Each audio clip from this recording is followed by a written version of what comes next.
Hello friend, अस्सलाम वालेकुम and welcome to the reality. दोस्तों, क्या आप जानते हैं कि आपके सिम के पीछे लिखा हुआ नंबर आपका करोड़ों का नुकसान कर सकता है। एक ऐसा इंसान जिसको जेल में रहने के 26 करोड़ रुपए मिले। क्या आप जानते हैं कि दुनिया का सबसे लकीएस्ट इंसान कौन था? ऐसे फैक्ट, किस्से और कहानियाँ देखने के लिए वीडियो को लास्ट तक ज़रूर देखिएगा। Facts number 1। दोस्तों, क्या आप जानते हैं कि आपके सिम के पीछे लिखा हुआ नंबर आपके करोड़ों का नुकसान कर सकता है। आपके सिम के पीछे लिखा हुआ नंबर सिर्फ आपको ही मालूम होना चाहिए। अगर किसी और को पता चल गया तो वो उसकी डुप्लीकेट बना सकता है, जिसकी वजह से उसके साथ जुड़ा हुआ आपका बैंक अकाउंट और इसके साथ जुड़ा हुआ किसी भी किस्म का अकाउंट अपने कब्जे में कर सकता है और आपको पूरी तरह खाली कर सकता है। Facts number 2। अमेरिका के ऊपर जब 9/11 का हमला हुआ, उस टाइम अमेरिका ने अपने सारे प्लेन्स को ज़मीन पर लैंड करवा दिया, मगर उसके बावजूद एक प्लेन उड़ रहा था, जिसकी वजह ये थी इसमें मौजूद एक शख्स था जिसके जिस्म में जहर फैल चुका था और इसको सेफ जगह लेके जाना बहुत ज़रूरी था, जिसकी वजह से इर्द गिर्द इसकी सिक्योरिटी के लिए फाइटर जेट्स घूम रहे थे और ये पिक तब ली गई थी। Facts number 3। ये बात है 1996 की, जब एक प्लेन डोमिनिकन रिपब्लिक से जर्मनी जा रहा था। जब पायलट प्लेन में बैठा तो उसको प्लेन के इंडिकेटर यानी जिससे प्लेन की स्पीड को कंट्रोल किया जाता है उसमें कुछ प्रॉब्लम महसूस हो रही थी और उसने इसको छोटी मोटी प्रॉब्लम समझते हुए प्लेन हवा में उड़ा दिया। जब कुछ देर बाद प्लेन हवा में था, जब पायलट ने प्लेन को ऑटो प्लेन में डाला तो प्लेन का ऑटोमेटिक सिस्टम सही तरीके से काम नहीं कर रहा था, जिसकी वजह से प्लेन इधर उधर घूमने लग गया था और ये आउट ऑफ कंट्रोल होकर अटलांटिक ओशन में जा गिरा। प्लेन की क्रैश होने के बाद जब जांच पड़ताल की गई कि प्लेन की क्रैश होने की वजह क्या थी, तो उसकी वजह निकली शहद की मक्खी। दरअसल प्लेन के जो स्पीड इंडिकेटर्स होते हैं जिससे प्लेन की स्पीड को कंट्रोल किया जाता है, उसमें शहद की मक्खियों ने अपना छत्ता बनाया हुआ था, जिसकी वजह से पायलट को प्लेन की सही स्पीड का पता नहीं चल रहा था और इसी की वजह से प्लेन क्रैश हो गया। इतनी छोटी सी चीज़ ने पूरे प्लेन को क्रैश करवा दिया। Facts number 4।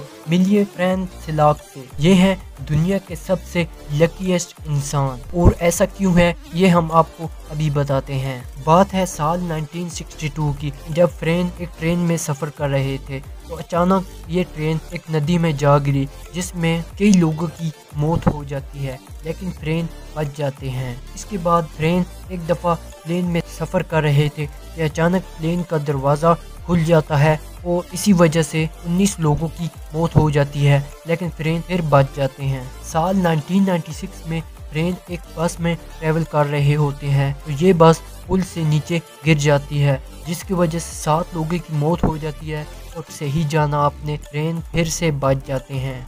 इसके बाद फ्रेंक एक दफ़ा पहाड़ियों पर कार ड्राइव कर रहे थे कि अचानक इनकी गाड़ी एक ट्रक से टकराने लगती है। तो कार को मोड़ते हैं कि ये ट्रक से ना टकरा जाए, जिसकी वजह से इनकी कार पहाड़ियों से नीचे गिर जाती है और ये उस कार से निकल जाते हैं और एक दरख्त के साथ लटक जाते हैं और फिर भी ये पहले की तरह बच जाते हैं। और इतनी बार मरने से बचने के बाद साल 2003 में इनकी लॉटरी निकलती है 7 करोड़ की, और इसी वजह से ये है दुनिया के सबसे लकीएस्ट इंसान। Facts number 5। आपने मिर्ज़ापुर सीरीज देखी ही होगी। इसमें जो सबसे वायरल डायलॉग है वो है ये, भैया जी कल क्या किया उन लड़कों का, गांड मारे कि नहीं? सुनो भोसड़ी को, सुबह सुबह ना मूड तो खराब करो मत, ठीक है? आज अगर किसी ने भी कुछ। आपको पता है कि ये डायलॉग स्क्रिप्ट में था ही नहीं, इस एक्टर ने ऐसे ही इसे बोल दिया और प्रोड्यूसर्स को ये अच्छा लगा और इन्होंने इसको ऐड कर दिया और यही डायलॉग बहुत फेमस हो गया था। Facts number 6। बात है साल 1975 की, जब यूएसए के शहर क्लीवलैंड में जब एक दुकान में चोरी के दौरान एक शॉपकीपर की मौत हो गई और इस मर्डर की सज़ा एक 18 साल लड़के रिकी जैक्सन को मिलती है। ये लड़का बार बार यही कहता है कि मैं बेकसूर हूँ, मैंने ये मर्डर नहीं किया, लेकिन मुझे फंसवाया जा रहा है। لیکن کوئی بھی اس کی بات نہیں سنتا۔ لیکن پھر 39 سال کے بعد USA کی کورٹ یہ بات مانتی ہے، ہم سے غلطی ہوئی تھی، آپ بے قصور تھے۔ پھر اس کے بعد رکی جیکسن کا وکیل کورٹ سے یہ بات کہتا ہے کہ آپ نے اس کے جو 40 سال ضائع کر دیے اس کا کیا، اور اس کے عوض میں USA کی گورنمنٹ اس کو 26 کروڑ روپے دیتی ہے۔ اور دوستو اس طرح ہمارے ملک میں بھی بہت سارے لوگوں کو بے گناہ سزا مل جاتی ہے، لیکن جب پتہ چلتا ہے کہ وہ بے قصور تھے تو ان کو گورنمنٹ کی طرف سے کچھ پیسے بھی نہیں ملتے۔ کیا ہمارے ملک میں بھی ایسا ہونا چاہیے یا نہیں؟ کامنٹ میں ضرور بتائیے گا۔ دوستو یہ ویڈیو اگر آپ کو اچھی لگی ہو تو اس کو لائک ضرور کر دیں۔ ایسی مزید انٹرسٹنگ ویڈیوز دیکھنے کے لیے دی ریئلٹی کو سبسکرائب بھی کر لیں اور بیل آئیکن کو بھی ہٹ کر دیں، تاکہ میں جب بھی کوئی نئی ویڈیو پوسٹ کروں تو اس کا نوٹیفیکیشن آپ کو وقت پر ملتا رہے۔ اپنا بہت زیادہ خیال رکھیے گا۔ اللہ حافظ۔